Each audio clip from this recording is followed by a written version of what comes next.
futur, ce sera par exemple quand on sera vieux et qu'il y aura peut-être que quand il n'y aura plus de pétrole, des voitures qui iront aussi vite qu'aujourd'hui sur l'autoroute et qui seront électriques. Ou une voiture électrique, oui, c'est ça. Ce sera forcément quand tu seras vieux? Non, peut-être que ce sera dans pas longtemps. Peut-être dans 10 ans. Pas longtemps. Ouais. Quand les choses auront évolué. On va passer par là. Une seule grande maison et puis Comme ça, on économise un peu. Peut-être qu'on aimera plus ces voisins dans le futur, alors on mettra des passerelles pour aller d'un côté à l'autre. Je crois qu'après, dans le futur, on continuera à utiliser des usines, des hôtels, Les hôtels, bah sûrement, oui. Ouais. Vous pourriez vous amuser à faire un jeu dans la classe en disant bon ben ta maison et ma maison, on les met côte à côte et puis on refait une maison qui nous va bien à toutes les deux. Tout ce dessin m'épate parce qu'on y trouve une grande cohérence dans leur cadrage, c'est-à-dire que à chaque fois c'est centré sur une maison ou un groupe de maisons, quelquefois plus largement sur une ville ou un quartier, mais on voit que la préoccupation de nos enfants ou de ces enfants est quand même une préoccupation limitée, puisque en fait on ne voit pas où ces maisons nous mènent, si l'on veut, ou qu'est-ce qui relie ces maisons à la société. Il y a certains dessins où on se préoccupe de tri, où on peut deviner que la fonte des glaces a eu des conséquences sur la montée des eaux. Bon, c'est vrai que ces éléments-là participent aux enjeux actuels.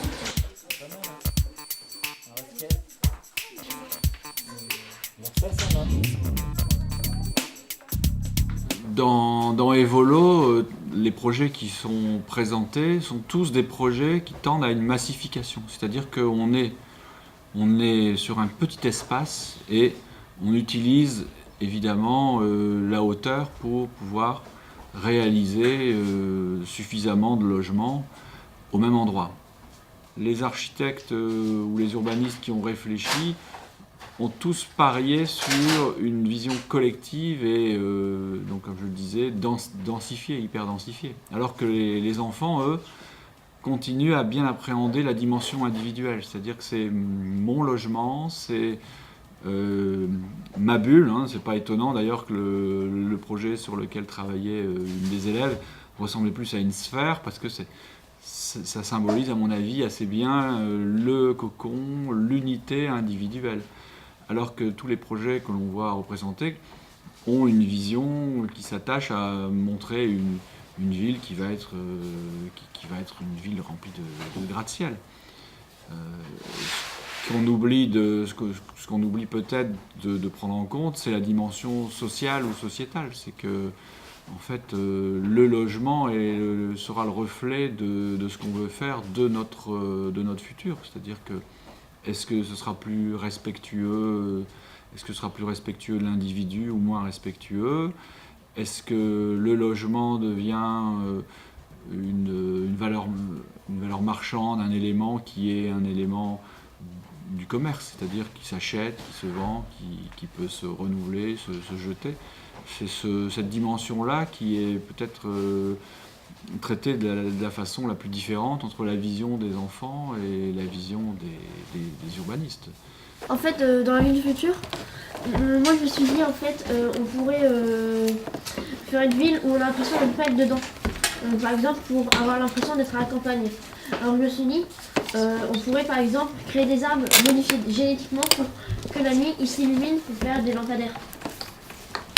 Moi, je pense que ce serait beaucoup plus une ville non polluante qui soit écologique et donc du coup parce qu'il y a beaucoup de... Enfin, la glace elle fond à cause de ça et donc du coup tous ces problèmes c'est à cause de ça. C'est parce qu'on a pollué et donc du coup que les glaces fondent. Si on aurait une ville écologique dès le début, et on n'aurait pas eu tous ces problèmes là. Ce qui me frappe, c'est 3 ou 4 choses. C'est d'abord un enfant disant la ville idéale, ce serait une ville où on n'a pas l'impression d'être dans une ville.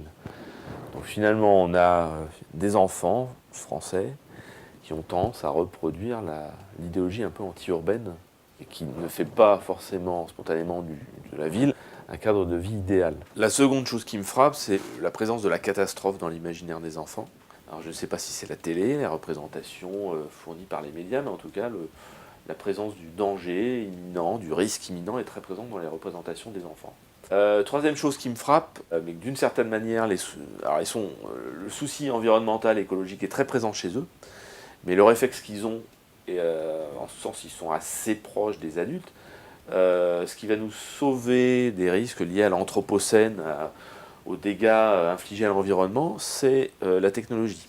D'abord, la ville du demain, il n'y a pas une ville de demain, il y aura des villes de demain. C'est-à-dire que je pense que le devenir de mégalopoles du sud, des mégalopoles du nord, et de villes moyennes du sud ou du nord ne seront absolument pas les mêmes. C'est-à-dire qu'on ne vivra sans doute pas de la même manière selon qu'on sera à Lagos ou à Paris.